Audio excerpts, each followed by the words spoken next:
दोस्तों, आज मैं आपको एक ऐसी कहानी सुनाने वाला हूँ, जो आपको सोचने पर मजबूर कर देगी।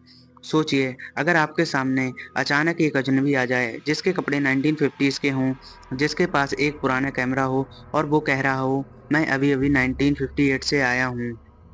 क्या आप यकीन मानेंगे या उसे पागल समझेंगे? लेकिन ये कहानी किसी फ़िल्म की नहीं है, ये एक रियल डॉक्यूमेंटिक मिस्ट्री है। इस आदमी का नाम था सर्गी पोनोमेरेंको, एक ऐसा इंसान जो कहता था कि वो टाइम ट्रैवलर है और फिर अचानक से एक दिन गायब हो गया। साल था 2006, जगह कीव यूक्रेन। एक जवान आदमी शहर की सड़क पर नजर आया, लेकिन उसमें कुछ अजीब था। उसके कपड़े आज की दुनिया से मेल नहीं खा रहे थे।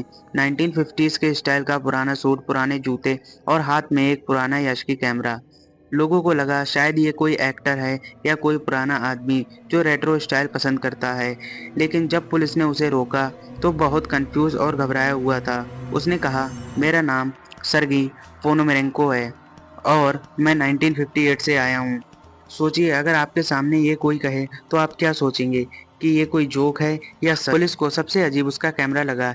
ये याशिकी 44 नाम का मॉडल था जो 1950s से 60s में ही अवेलेबल था। सर्गी कहता है, मैं तस्वीरें खींच रहा था, अचानक एक ऑब्जेक्ट दिखा और जब मैंने आंखें खोली तो मैं 2006 में था। पुलिस ने कैमरे से रोल निकालकर डेवलप कराया और जब फोटोग्राफ सामने आए तो सब शॉक हो गए।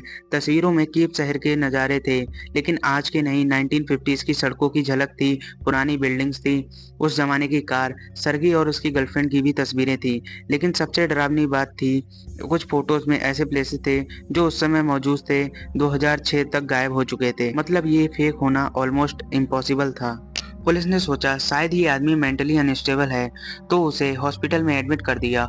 पब्लो नाम के डॉक्टर ने उसकी काउंसलिंग शुरू की। डॉक्टर ने नोट्स में लिखा, सर्गी बार-बार रिपीट करता है कि वो 1958 से आया है। वो कहता है वो अपनी गर्लफ्रेंड के साथ वॉक पर था जब उसे स्काई में सॉसर शेप्ड ऑब्जेक्ट दिखा। उसके बाद उसकी याददाश्त धुंधली हो गई। लेकिन जब सर्गी ने कीप का पुराना नक्शा ड्रॉ किया, तो उसमें ऐसी जगह दिखाई गई जो सच में एग्जिस्ट करती थी, लेकिन अब मॉडर्न कीप में नहीं थी। यह डिटेल किसी भी नॉर्मल आदमी को पता नहीं थी। हॉस्पिटल में एडमिट रहते हुए अचानक सर्गी गायब हो गया। हाँ, सच में एक दिन वह अपने रूम से वैनिश हो गया। उसका बेड खाली था, उसके कपड़े पड़े थे, उसके कैमरा भी वहीं था, लेकिन खुद सर्गी का कोई नाम निशान नहीं था। सीसीटीवी फुटेज में भी कहीं नहीं दिखा, जैसे कि वो हवा में धुल हो गया हो। आज तक सर्गी पोनोमेरेंको की कहानी अनसॉल्व है। उसका नाम, उसका पास्ट, उसकी फोटोग्राफ सब अब इंटरनेट पर मिस्ट्री बने हुए हैं। क्या वो सच में टाइम ट्रैवलर था या फिर किसी बड़ी गवर्नमेंट कॉन्स्पिरेसी का हिस्सा? शायद हमें कभी सच्चाई का पता ना चले, लेकिन ये कहानी हमें एक सवाल जरूर छोड़ जाती है, क्या टाइम ट्रैवल सच में साइंस फिक्शन मूवीज में ही होता है या सच में मुमकिन है? दोस्तों, आपको क्या लगता है, सर्गी एक धोखेबाज था या सच में फ्यूचर से आया हुआ एक इंसान? अपनी राय कमेंट में जरूर बताइए।